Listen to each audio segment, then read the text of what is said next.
também, mas tem alguns outros que a gente consegue resolver bastante coisa com esses daí, conhecendo então algumas características deles e o que eles tendem a evitar ou o que eles permitem. Então lembra que a gente está falando de reação de apoio, então isso ainda é dentro de reação de apoio.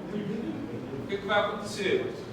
Você tem essas forças de reação que acontecem da forma de acoplamento mesmo, como você junta o seu material a outra estrutura, ou como você apoia ele, vai determinar aí algumas variáveis possíveis de serem calculadas. Então, por exemplo, o acoplamento por cabo, você vai ter uma única incógnita que é o F, essa força inclinada, que a gente já calculou algumas vezes, como naquele problema onde você tinha os fiozinhos e o bloquinho pendurado no fio, tem que fazer a composição do material e tudo mais, para achar as trações. Então, é um exemplo de uma forma de acoplamento por cabo. Beleza? Você tem uma incógnita só, a gente lá no cálculo achou uma tração para o A e uma tração para o B, mas foi uma força só para cada cabo. Né? Lembrando que a gente pode usar o mesmo ângulo, a mesma inclinação e tudo mais para a gente fazer nossa análise. A gente tem um rolete. Esse rolete aí, ele só evita que o material não esteja sobre alguma superfície, né? Então ele permite que o material se desloque horizontalmente e permite que o material gire sobre ele. Então a única forma de reação que o rolete propicia é uma reação de uma incógnita F vertical para cima. Ou seja, aquele triângulozinho que a gente faz, ele pode ser facilmente substituído por um roletezinho. Beleza? Então a única finalidade desse rolete é evitar que ele não tenha nenhum apoio. Então para apoiar o seu final, você bota o rolete, permite que escorregue de um lado para o outro, permite que gira sobre ele. Então a única força que vai atuar decorrente da aplicação do rolete é esse F aqui vertical para cima. A gente tem o nosso apoio liso. Esse apoio liso é feito da mesma forma, seria como você apoiar uma barra sem quinas, lógico. Se você fizer uma seção quadrada, dificilmente ela vai girar.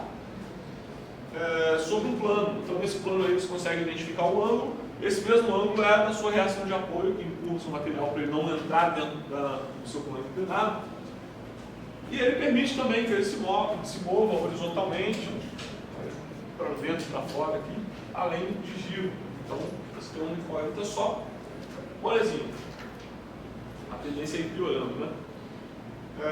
A gente tem pino interno e pino externo, eles funcionam da mesma forma, ambos possuem aí duas incógnitas. Então eu só fiz um esquema nos dois, seria igual se fosse fazer para um e fosse fazer para outro. Você não olhar? Esse pino externo e esse pino interno são formas de acoplamento também, baseados por ligações de pinos. Esse daqui você tem uma base e prende um pino na base, esse é chamado de pino externo. E esse daqui você liga uma barra a outra por propriamente um pino juntando elas. O que acontece então? Você ainda consegue girar o sistema para um lado e para o outro, para cima e para baixo aqui. Então você ainda consegue ter momento. Então não é uma reação desse apoio, nenhum torque. Enquanto ele evita que o material se desloque lateralmente para qualquer um dos lados e verticalmente também. Né? Então, se ele não permite que o material se desloque para a esquerda, para a direita, para um lado, para o outro, para frente, para trás aqui, ele tem uma força de reação em X. E se ele evita que o material suba ou desça, então ele tem uma força de reação em Y, que segura o material. Beleza? O mais comum da gente trabalhar e o mais fácil de desenhar é também um daqueles que dá mais trabalho para calcular, que é o nosso apoio fixo. Esse apoio fixo aí a gente chama de engastamento também, em alguns casos. É basicamente chumbar uma coisa na parede por qualquer que seja a forma. Então o que vai acontecer? Você vai ter aí, ao fazer esse tipo de acoplamento, seu material ele não vai nem entrar na parede, nem sair da parede, ele não vai nem subir, nem descer, e ele também não vai girar. Beleza? Então o que acontece? Você tem três reações desse tipo de apoio. Então você tem uma força horizontal que evita que o material saia da parede ou entre na parede. Você tem uma força vertical que evita que ele suba ou desça. E você tem um momento também que evita que ele gira, tanto no próprio eixo quanto também girando em um outro eixo qualquer. Beleza? Então por isso ele tem três incógnitas: força em X, força em Y e um momento M. Tranquilos? Visto então que a gente tem vários tipos de apoio, cada um deles tem suas características. Então prestem bastante atenção quando vocês forem usar, eles determinam aí as forças que a gente tem que calcular.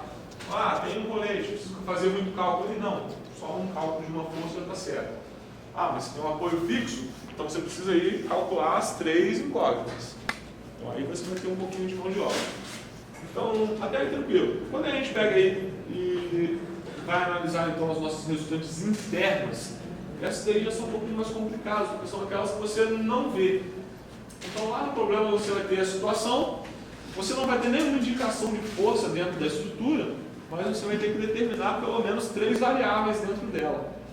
Então você vai ter que, através de tentativas, de considerar aí vetores arbitrários, fazer os cálculos para conferir se está certo ou se não está. Então, através desses métodos, vocês determinam essas resultantes internas. Então não são aquelas facinhas de ver, mas também não é nada de outro planeta não. Por exemplo, o seguinte, se você pegar aqui, colocar sobre essa mesa uma carga, sei lá, 20 kg. Colocou uma carga então de 20 kg força sobre ela, você sabe que essa carga tem 20 kg força empurrando essa mesa para baixo. Só que você não sabe ainda quanto de força cada uma desses suportezinhos aqui vai ter que suportar. Então, a ideia é a gente conseguir calcular. Então, quanto de força vai ser necessário esse primeiro suportar e quanto de força esse segundo precisa suportar? Ou quanto que cada um suporta? Então, é isso que a gente vai estar falando dentro das resultantes internas. Temos, então, basicamente 4 resultantes internas, 2 que são propriamente forças e 2 que são resultados de força, por isso também são cargas resultantes, né? Então, embora não seja propriamente força, é um resultado de forças. Que são a força que a gente chama de força normal, a força de cisalhamento, o momento fletor e o momento de torção ou torque, beleza? Então são esses aí as nossas cargas resultantes internas. Por isso que eu falei para vocês lá, quando eu estava relembrando o torque, passando para vocês um pouquinho de torque, que momento e torque significam a mesma coisa, funcionam do mesmo jeito, tem a mesma ideia, mas que depois a gente ia ver uma separaçãozinha entre eles, mas ainda assim, continua sendo a mesma coisa, a mesma função. Beleza? Então a gente só vai separar eles por conta de algumas aplicações dentro das nossas estruturas e das nossas análises. Quando a gente trabalha aí cargas resultantes internas, a gente tem aí métodos dos mais diversos. Então eu opto por trabalhar com um método chamado método de seções. Beleza? Então a gente vai fazer aí através desse método. Se você conseguir resolver de outro método, achar que é mais fácil, você tem toda a liberdade de fazer desse jeito. Ambos os casos, todos eles têm que dar a mesma coisa, chegar no mesmo resultado, do mesmo jeito, da mesma forma.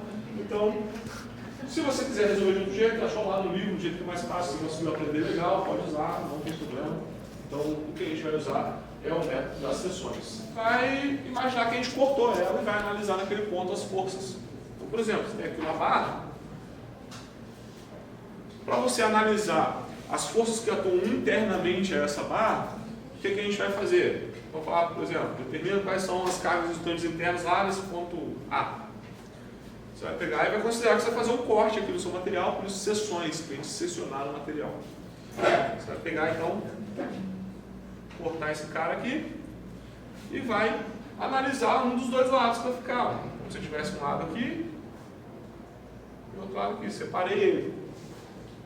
Então o que aconteceu com o meu ponto A? Meu ponto A pode ser considerado tanto esse aqui quanto esse aqui. Eles estavam juntos. Então qualquer análise que eu fizer em qualquer um dos dois tem que dar a mesma coisa. Mas nota que você vai ter situações onde é mais fácil resolver por um lado que pelo outro. Então imagina assim, desse lado aqui você tem um apoio para você considerar, um apoio fixo, então aqui você vai ter uma força em X, uma força em Y, um momento para você analisar as cargas que atuam aqui no seu material. Então você vai ter umas 6 variáveis para analisar. Se você pegar e analisar esse outro lado aqui, por exemplo, ele tem uma carguinha só para baixo aqui. Uma carga B. Então o que vai acontecer? Você vai ter também as mesmas 3 componentes para você analisar. Porém aqui, ó, você tem bem menos elementos para você calcular, né? Então nota o seguinte, tendo em vista que qualquer um dos dois lados vai ter que chegar ao mesmo resultado, porque trata-se de um mesmo ponto, então esse primeiro lado aqui é mais fácil de ser resolvido. Então tem que dar a mesma coisa, resolver por um ou pelo outro. Beleza? Então, método das seções, vai imaginar que você cortou o material e vai analisar o lado que é sempre mais simples, porque vai ser mais fácil você fazer o cálculo realmente. Você vai pegar e partir pelo lado que tem mais coisa para calcular? Não, vai para o que é mais simples. Beleza? Então a ideia vai ser essa daí, dos métodos que a gente vai analisar. Então, a força que acontece paralelo ou acontece no plano de corte. Que plano de corte é esse? É o plano da seção que a gente vai analisar. Acontece perpendicular ao plano de corte. O que é isso? Perpendicular ao plano que a gente está analisando aqui, como se tivesse cortado o material. Beleza? Então, é essa forma de resolução que a gente vai fazer. E esse monte de setinha que vocês estão vendo aqui, a gente vai aprender a calcular todas elas. Como diz aí, ó, cargas, que vem de forças resultantes, porque a gente vai analisar dentro das nossas seções, então você vai ter um valor aí de carga resultante. E internos, porque são de dentro do material, então mais ou menos é bem autoexplicativo. Então a gente vai partir direto para as nossas análises das nossas resultantes internas. A primeira delas, força normal, também chamada de N. Essa força normal aí, ela é uma força que é resultado da tendência das cargas externas de comprimirem ou esticarem o material. Então essa força que a gente chama de normal aí, ela tende a evitar que isso aconteça. Então, seria meio que uma resistência a uma deformação por tração ou compressão, embora seja possível acontecer, mas existe essa força que vai estar atuando aí de forma ao máximo possível manter o material coeso, ou seja, evitar que ele se deforme, evitar que haja alguma mudança estrutural no material. Beleza? Então ela tende a evitar. Então é o que a gente está falando de tendência. Vai evitar? Não. Se você colocar uma força muito grande, não vai ter força normal que vai evitar que o material se rompa. Beleza? Então, lembra, essa força normal, então, por vez, ela acontece perpendicular à seção de corte. As externas tendem a empurrar ou puxar o material. E aí a gente introduz duas ideias novas. De acordo com a orientação dessas forças e o que ela tende a fazer com o material. Então, temos aí que essa força normal, ela acontece de maneira axial ao nosso material. O que é axial? É o mesmo eixo de formação do material. Então, se você tem aqui uma barra desse jeito, forças axiais acontecem nesse eixo. Beleza? Então, se você tem uma força aqui, ela é axial. Essa aqui, não. Beleza? O que vai acontecer? Quando a gente tem aí essas forças axiais, elas podem ser de duas formas. Você pode ter forças empurrando o material desse jeito. Você pode ter forças puxando o material desse jeito. A gente vai dar alguns nomes, então, específicos para isso. Quando a gente tem essa situação, onde as forças estão apertando o material, estão comprimindo ele, a gente vai falar que isso aqui são forças de compressão. Beleza? Então, sempre que você tem forças que amassam, que comprimem o material, você está falando aí de compressão.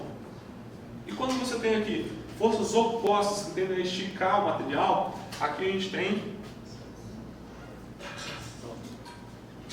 tração. Pô, mas quando a gente viu lá na mecânica, tração era força aplicada em fios. Aqui a gente chama de tração, então, forças opostas aí. É o que acontece também nos fios, então é a mesma ideia, porém a gente vai falar para a estrutura também, tração. Então, sempre que você traciona o seu material, você está tendendo a esticar ele. A sua força normal acontece de maneira perpendicular a essa seção. Então, ó, aqui você tem a sua força normal, ela é perpendicular à seção. Tem uma equação matemática para calcular essa força normal? Não tem. Você vai fazer análise da força e vai encontrar uma força que é perpendicular aqui ao plano de corte e essa daí você vai chamar de normal. Beleza? Então, são só conceitos para você chamar e denominar, identificar as forças. Então, propriamente, uma equação de força normal, uma equação de torque, uma equação de momento flutuoso, não tem. Você vai ter que analisar cada caso aí e identificar quais são. Você aplicar uma força aqui embaixo, aqui em cima, né? Você vai ter como resultado da aplicação dessa força a força de cisalhamento. Onde que acontece essa força de cisalhamento? Nesse plano de corte aqui, ó.